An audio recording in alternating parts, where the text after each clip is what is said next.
follow up on the long form strategy.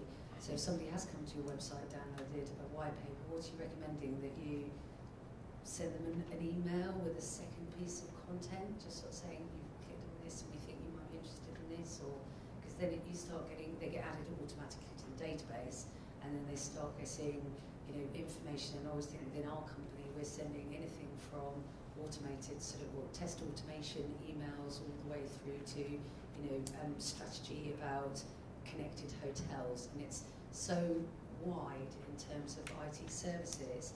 I think that, you know, I'm not convinced that generic ECRM is the next step, and so a personalised email is what we would all do. But what do you suggest that you need to have every time you have a white paper, that there's a second like short bite video to follow up with, or what is it that you kind of recommend here? I'm going to hand that over to Neil to answer. Yeah, so we've done quite a lot of research into this area, and we look at customer expectations around this and how they want to be contacted. So actually, I would disagree that telephone is an appropriate way to follow up, and certainly there is an expectation when downloading certain types of content, and actually white papers is one of them, that there will be a phone call. As in follow-up, and yet it should always be around offering complementary pieces of content and trying to nurture that relationship. That can be done on the telephone, or it can be done via email. But I would say again, the research that we've conducted in this area says that shouldn't necessarily be immediate. That actually the IT decision makers appreciate a gap in the follow-up of up to 3 weeks. And they don't want to be jumped on immediately afterwards. And so I think that's something to take into consideration. When do you follow up, and how do you follow up?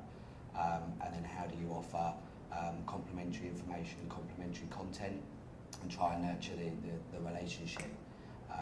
Because I think sometimes there's the tendency to kind of jump in there and kind of, you know, we're all hardwired, let's jump on that lead and start selling immediately. So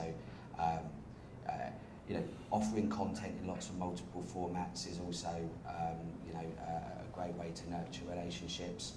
What we tend to see is actually vendors are producing, and the majority of content that vendors are producing is what we would call kind of early stage, early buying process stage, so case studies and white papers.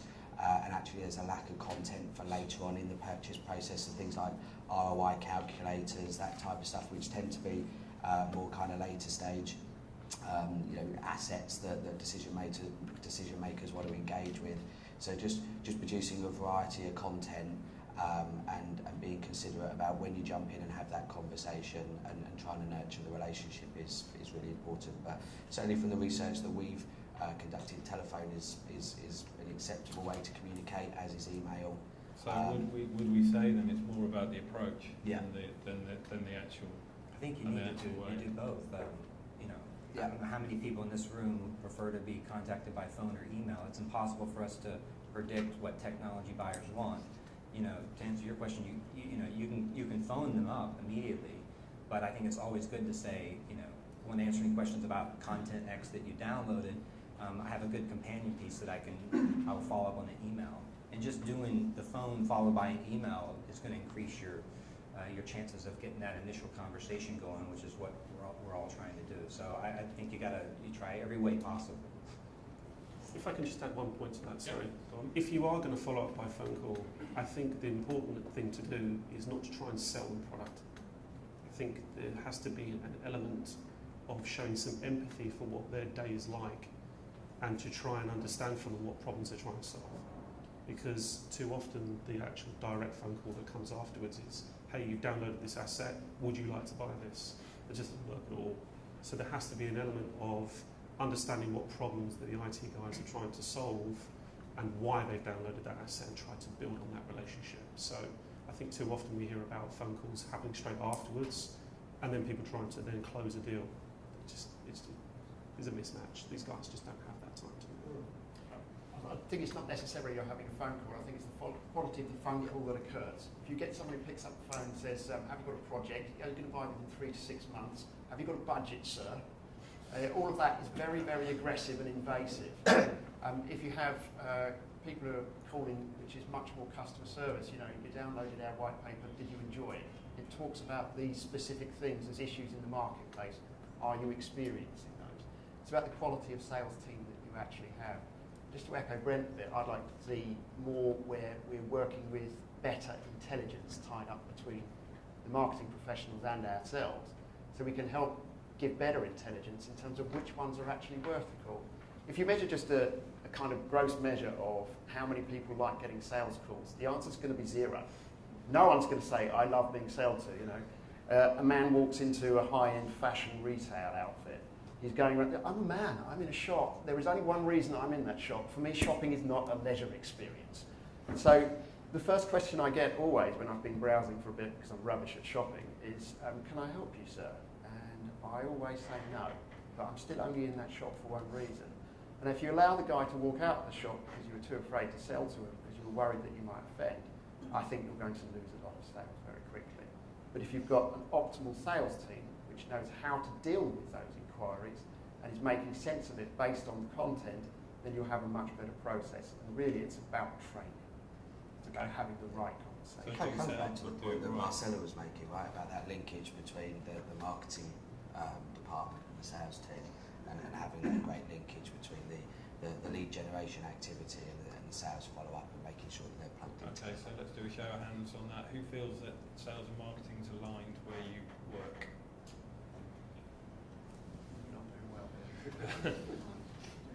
There's a few halves, but actually some of you are quite quietly confident. I think also, just to add in, I think one of the things that we're finding our customers are talking to us about is also finding multiple buyers within specific accounts. Yeah. And that comes back to some of the stuff that Brent was talking about, using intelligence to identify where there might be business triggers and that would lead you to projects, but trying to identify multiple buyers around that project.